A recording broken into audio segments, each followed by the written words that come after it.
Ryan's office revenge. I got fired through an email while Diana was giving her retirement speech. The message came through at exactly 7:23 p.m. while I was standing in the back of the conference room holding a glass of champagne and listening to my mentor of 25 years talk about legacy and loyalty.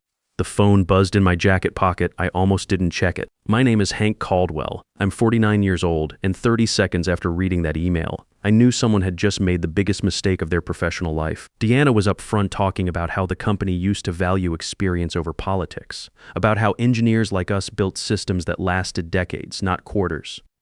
The room was full of people nodding and clapping, but I was staring at my phone screen. Henry Caldwell, employment termination, effective immediately. No explanation. No meeting, just a corporate template with my name plugged in. The sender was Victoria Ashford, Chief Innovation Officer and daughter of our CEO. She'd been trying to push me out for 8 months, calling my compliance systems legacy bottlenecks and talking about modernization. I handed my champagne to the guy next to me and stepped into the hallway. The phone buzzed again. This time it was a company-wide announcement. Preston Wells will assume Henry Caldwell's role overseeing federal infrastructure compliance for the courthouse renovation project. Preston. Victoria's 32-year-old cousin with an MBA and exactly 0 experience in government contract requirements. They hadn't just fired me during my mentor's retirement party. They'd already announced my replacement to the entire company. Diana found me in the hallway 10 minutes later. She took one look at my face and knew something was wrong. "What happened, Hank?" I showed her the phone. Deanna has been in this business for 40 years. She reads corporate politics better than most people read newspapers. "This is a mistake," she said, after scrolling through the messages, firing the compliance officer right before a federal audit period. Julian's lost his mind. Julian didn't send this, his daughter did. Diana's expression darkened. Victoria doesn't have termination authority. She does now, apparently. We stood there for a moment, listening to the laughter from inside the conference room. People toasting Diana's 4 decades of service while I was getting erased from the company directory. "You know what this means, don't you?" Diana said quietly. "That I'm unemployed, that someone's planning something they don't want you to see." Sarah was waiting in the parking lot when I came outside. My wife of 18 years took one look at my face and knew the evening had gone sideways. "What happened?" she asked. I showed her the phone. Sarah works for the U.S. Attorney's Office in the Financial Crimes Unit. She reads corporate termination letters the way I read system diagnostics. Her expression changed as she scrolled through the messages. "This is sloppy," she said quietly, firing the compliance officer right before a federal audit period. "That's going to raise flags." What kind of flags? She handed the phone back, the kind that make prosecutors very interested in what someone's trying to hide. We drove home mostly in silence. I kept thinking about the courthouse renovation project.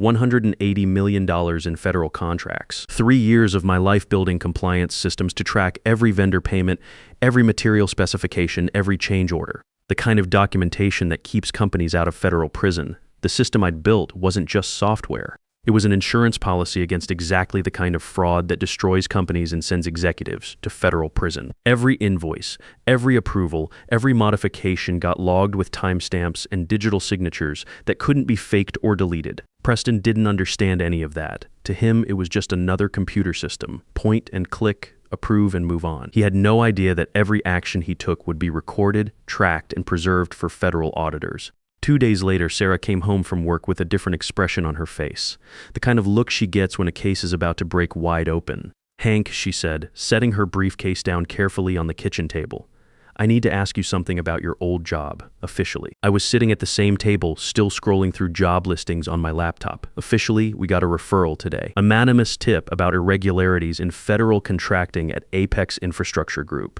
Specifically, vendor invoice manipulation on the courthouse project." The coffee mug stopped halfway to my mouth. "What kind of manipulation?" Sarah pulled out her tablet and turned it toward me. Vendor invoices filled the screen, all from the past 6 weeks, all approved after I was fired. "These companies," she said, pointing to the names on the screen. "Do you recognize them?" I studied the list carefully. "That's Pinnacle Materials. We've used them for 5 years. But look at these unit prices." Sarah leaned closer. "What about them?" "They're inflated by about 30%. Same materials we've been buying for years, but suddenly they cost a third more." I scrolled down through more invoices. "And this one, Apex Construction Supply, I've never heard of them. That's because they were incorporated 3 weeks ago," Sarah said. "Same address as Preston Wells' apartment." Now the pattern was becoming clear. Preston had been approving invoices for inflated materials and kickback payments through shell companies. Companies that existed only on paper but were billing the federal government real money. How bad is it? I asked. Sarah's expression was grim. Conservative estimate based on what we can see, about $12 million in fraudulent billing over 6 weeks. If this pattern goes back further, or if there are more shell companies we haven't found yet, it could be 50 million or more, I finished. Federal contract fraud on that scale wasn't a fine or a slap on the wrist. It was 10 to 20-year prison sentences. The problem is proving it, Sarah continued. Most of the documentation is in your old company's systems. Systems that Preston now controls. I leaned back in my chair and almost smiled. Actually, no. He controls access to the systems, but he doesn't understand how they work. Sarah raised an eyebrow. My compliance tracking system doesn't just store invoices. It creates permanent audit logs. Every change, every approval, every access attempt gets recorded with timestamps and user IDs. Those logs can't be deleted or modified. Not by Preston, not by Victoria, not even by Julian himself, even by system administrators, especially by administrators. I learned that lesson the hard way in 2008 when my previous company tried to hide losses during the financial crisis. I built this system specifically to be tamper-proof. The logs are encrypted and backed up to federal servers in real time. Sarah was quiet for a moment, processing the implications. Would those logs show who approved the fraudulent invoices? Down to the minute. And they'd show if anyone tried to cover their tracks afterward. What about authorization chains? Could we trace who gave Preston permission to add new vendors? Every vendor registration requires executive-level approval with biometric authentication. If Victoria authorized those shell companies, there's a permanent record of her fingerprint and retinal scan. Sarah's prosecutor instincts were kicking into high gear. How quickly could federal investigators access those logs with a proper warrant? About 15 minutes. The system was designed for exactly this kind of transparency. She closed the tablet and looked at me. Hank, I think you're about to become a very important witness in a very big federal case. 3 weeks later, I was sitting in a federal building downtown, across from 2 FBI agents and a prosecutor from Sarah's office. Not Sarah herself, conflict of interest, but her colleague, Assistant U.S. Attorney Martinez. Mr. Caldwell Martinez said, "We need your help understanding these systems you built." The conference room table was covered with printouts. Invoice after invoice, all bearing Preston Wells's digital signature, all approved outside normal procurement procedures, all billing amounts that didn't match the original contract specifications I'd spent 3 years developing. "This is impressive work," Agent Foster said. She was the lead FBI investigator, a woman about my age with the kind of careful attention to detail I recognized from good engineers. "But we need to understand the approval process. How did these invoices bypass normal review?" I pointed to the timestamps on the document spread across the table. "See these dates and times? They're all approved on weekends or after 11 p.m. That's when the automatic review alerts are disabled for system maintenance." "Maintenance windows," Agent Foster nodded. Someone knew exactly when to slip these through. Preston would know. I trained him on the system architecture during his first week on the job. I explained how the audit controls worked, thinking he'd need to understand them for legitimate approvals. I pulled out my own laptop and connected it to their screen. I can show you exactly what happened. The screen filled with data logs, rows and rows of transactions, each one tagged with user IDs, timestamps, and approval chains. "Every action in the system creates a permanent record," I explained. When Preston approved that first fraudulent invoice on October 15th at 11:47 p.m., the system recorded not just the approval, but also his location, his device fingerprint, even how long he spent reviewing the documents. Agent Martinez leaned forward. How long did he spend? 47 seconds for a $180,000 invoice that should have required 20 minutes of documentation review. What about Victoria Ashford's role in this? I clicked to another screen. Her digital signature is on the vendor authorization forms. Every shell company Preston created had to be approved by an executive-level authority before they could bill federal contracts. The screen showed a series of vendor registration forms, each one bearing Victoria's biometric authentication. "So she knew?" Martinez asked. "She authorized every single one. The system required her fingerprint scan, retinal scan, and password for each new vendor registration. That's not something you can fake or delegate." I pulled up another screen, and here's the interesting part. Look at the timing of these authorizations. The investigators studied the timestamps. She approved 6 new vendors in a single 15-minute session at 2:30 a.m. on a Sunday morning. Each approval should take a minimum of 10 minutes if you're actually reviewing the documentation. Agent Foster whistled softly. She was rubber stamping them. "Gets better," I continued. The system logs show she accessed the vendor management portal from her personal laptop at home, not from the secure office terminal. That's a direct violation of federal security protocols. Martinez was taking notes rapidly. What's the total exposure here? Based on the invoices I can see in your files, $12 million over 6 weeks. But the system logs show Preston's been making these after-hours approvals for 4 months. And Victoria's been authorizing new vendors for 6 months. Your estimate? I'd been running the numbers in my head since the meeting started. Conservative estimate, 45 to 50 million in fraudulent billing. Worst case scenario, could be pushing 75 million if they started this right after I was fired and ramped up quickly. The room was quiet for a moment. Even for the FBI, $50 million in federal contract fraud was a big case. Agent Foster broke the silence. Mr. Caldwell, we're going to need complete access to your compliance systems. Can you provide that? Already done. I transferred administrative access to the federal audit team yesterday morning. Every log, every transaction, every backup is available for your investigation. What about Victoria and Preston? Do they know you've provided access? No. And here's the thing, they can't delete or modify any of the evidence even if they find out. The system stores everything on federal servers with real-time replication. Even if they destroyed every computer at Apex Infrastructure, the audit trail would still exist. Martinez smiled for the first time since the meeting started. How long would it take to compile a complete evidence package? The system can generate a comprehensive audit report in about 2 hours. Cross-referenced with bank records, vendor registrations, and contract authorizations. Everything you'd need for indictments. Agent Foster stood up.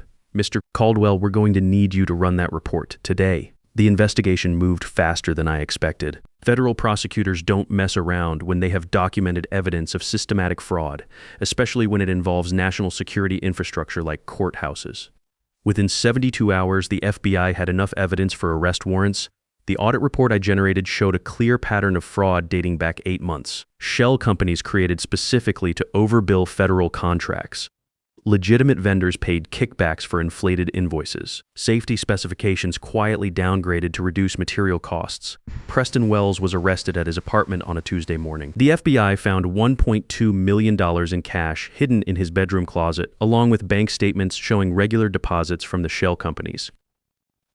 Victoria Ashford was taken into custody at the office the same day. Her arrest was broadcast live on the local news. FBI agents walking her out of Apex Infrastructure in handcuffs while employees watched from the windows. Julian Ashford, the CEO and Victoria's father, wasn't charged criminally but faced immediate civil asset forfeiture proceedings. The federal government froze all company accounts pending investigation, but the real damage was just beginning. Word of the arrests spread through the construction industry like wildfire. Within 48 hours, every major client started canceling contracts. The courthouse renovation was suspended pending investigation. The state highway project was terminated immediately. Insurance companies canceled their coverage. Apex Infrastructure Group went from a $200 million company to bankruptcy proceedings in 6 days. I wasn't watching any of this from the sidelines, though. 2 days after the arrests, my phone started ringing with a very different kind of call. Hank Caldwell? This is Director Thompson from the General Services Administration. We need to talk. I met with Director Thompson the following afternoon in a downtown federal building. The GSA oversees all federal construction projects, and they had a very big problem. Mr. Caldwell, Thompson said, settling into his chair across from me, the Apex situation has revealed systematic weaknesses in federal procurement oversight. We've identified at least 12 other contractors with similar vulnerability patterns. Similar how? Inadequate audit controls. Manual approval processes, no real-time monitoring of vendor relationships. He paused. We need someone who understands both the technical systems and the compliance requirements. You want me to audit other contractors? We want you to design a new compliance framework. Something that would make the kind of fraud we saw at Apex impossible across the entire federal contracting system.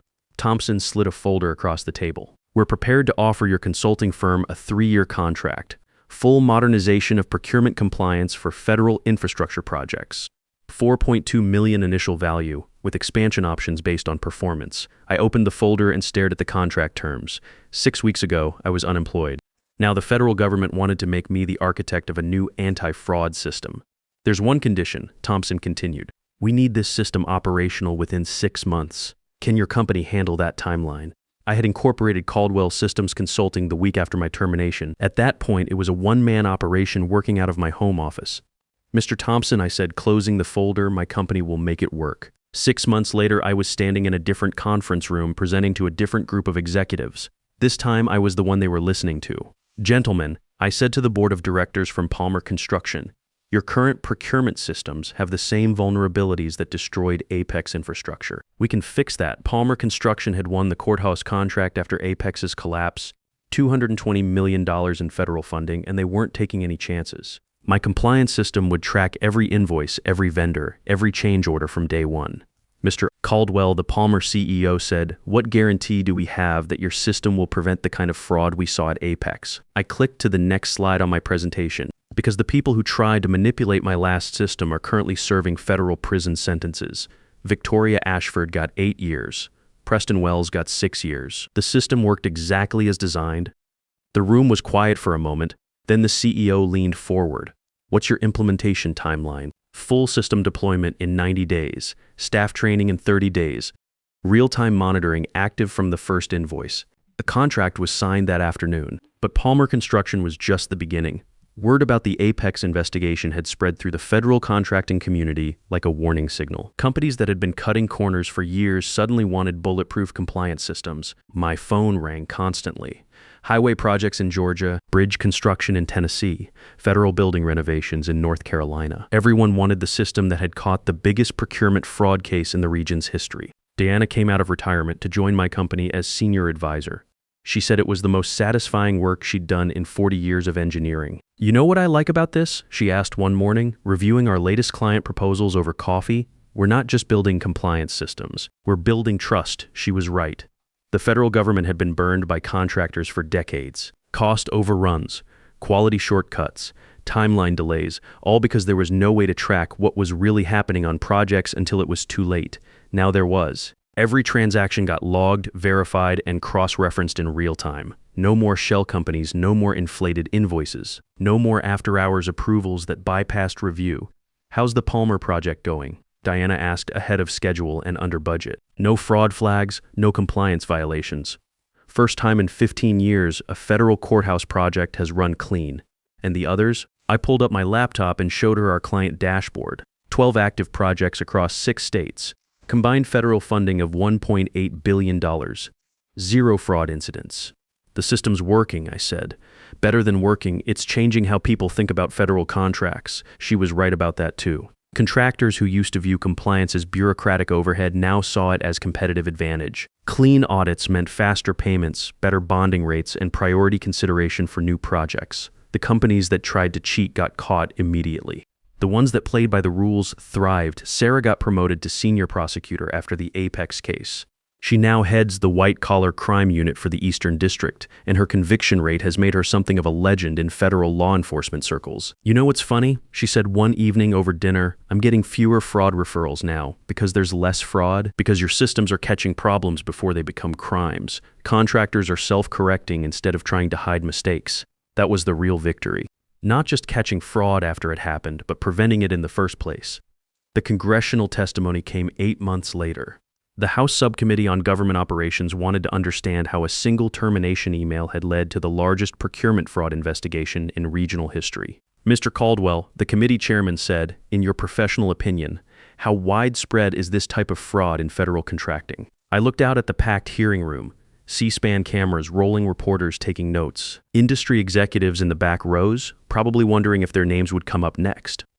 Congressmen, based on my analysis of current compliance frameworks across federal infrastructure projects, I estimate that inadequate audit controls expose approximately $15 to $20 billion annually to systematic fraud risk. The number got everyone's attention, and your solution, real-time compliance monitoring for all federal contracts above $10 million. Mandatory use of tamper-proof audit systems, automatic flagging of suspicious patterns. I paused. The technology exists. We just need the political will to implement it. The legislation passed 6 months later. The Federal Contracting Transparency Act required all major government projects to use compliance systems meeting standards based largely on the framework I'd developed. My company went from 12 employees to 85 employees in 18 months. We opened offices in Atlanta, Charlotte, and Richmond. Every major federal contractor in the Southeast either used our systems or licensed our technology. Last month, I spoke at the National Association of Government Contractors about procurement fraud prevention. The audience was packed. Standing room only. These were the same people who used to view compliance officers as necessary evils. Now they were asking how to hire more of us. The Apex case had become a business school case study. Harvard, Wharton, Georgetown, they all taught courses on corporate governance using Victoria and Preston's downfall as the primary example. The Caldwell Protocol, they called it, real-time compliance monitoring that made systematic fraud impossible. I kept Victoria's termination email framed on my office wall, not out of spite, but as a reminder of how quickly things can change when you build systems the right way. The irony wasn't lost on me. She'd fired me to hide evidence of fraud. Instead, she'd created the person who would expose it. Preston got out of federal prison after serving 4 years. I heard he was working construction labor in Alabama. Manual work, no access to financial systems. Probably the best thing that ever happened to him. Victoria still had 2 years left on her sentence. Federal prison for financial crimes isn't country club prison. She was learning that the hard way. Julian Ashford lost everything. The company, the house, the cars, the retirement accounts. Federal asset forfeiture doesn't leave much behind. Last I heard, he was working as a project manager for a small residential contractor in South Carolina. They'd all learned the same lesson, just in different ways. When you fire the person who built your compliance systems, you better make sure you understand how those systems work. And you better make sure you can live with what they might find these days. My company has 127 employees and offices in 5 states. We're the primary compliance vendor for federal infrastructure projects across the entire Southeast region. Our systems monitor over $3.2 billion in active federal contracts, but the real satisfaction isn't in the numbers. It's in the phone calls that don't come anymore. Hank, Sarah said last week over breakfast, you know what I realized? I haven't opened a major procurement fraud case in 8 months. She was right. The referrals that used to flood her office had slowed to a trickle. Not because fraud had disappeared, but because it was being caught and corrected before it became criminal. Your systems are making my job boring, she said with a smile. Good boring or bad boring. The best kind. I'd rather prevent crimes than prosecute them. Diana walked into my office yesterday carrying a newspaper clipping. At 67, she should be enjoying retirement, but she says this work keeps her sharp. Look at this, she said, spreading the article across my desk. It was from the Washington Post. Federal infrastructure projects see record low-cost overruns. The article detailed how procurement fraud incidents had dropped 73% since the implementation of mandatory compliance monitoring. They're calling it the Caldwell effect, Diana said. That's ridiculous. No, it's accurate. You changed how an entire industry operates. I looked at the numbers in the article. 347 federal projects completed under the new compliance standards. Average cost savings of 12% compared to historical norms. 0 major fraud incidents. It's not just me, I said. It's the system. It's the idea that transparency prevents corruption. Exactly. And that idea started with you building systems that couldn't be manipulated. Last month, I got an unexpected phone call from Julian Ashford. It was the first time we'd spoken since the arrests 2 years ago. Hank, he said, I wanted to call before you heard it from someone else. I'm filing personal bankruptcy next week. I didn't know what to say. The civil forfeiture took everything. The house, the retirement accounts, even Linda's jewelry. His voice sounded tired. I'm 64 years old and starting over. I'm sorry to hear that, Julian. No, you're not. And you shouldn't be. I let my daughter destroy a company that took 30 years to build. I ignored warning signs because I wanted to keep peace in my family. He paused. I should have listened to you about the compliance systems. I should have backed you up when Victoria started pushing for changes. I should have been a better CEO. Julian, I'm not calling for sympathy. I'm calling to say thank you, thank you. The investigation found problems that went back 3 years. Systematic cost overruns, safety shortcuts, vendor kickbacks that I never knew about. If you hadn't built those audit systems, if the fraud hadn't been exposed, someone could have died in one of our buildings. I hadn't thought about it that way. A federal courthouse with compromised structural integrity because we used substandard materials to save money. That's not just fraud, Hank. That's potential murder. The conversation stuck with me for days. I'd been focused on the financial aspects of the fraud, the stolen money, the violated contracts, the betrayed trust. But Julian was right. Cutting corners on federal infrastructure wasn't just theft. It was endangering lives. Every courthouse, every federal building, every bridge we monitored housed real people doing important work. Prosecutors like Sarah, judges making critical decisions, citizens exercising their constitutional rights.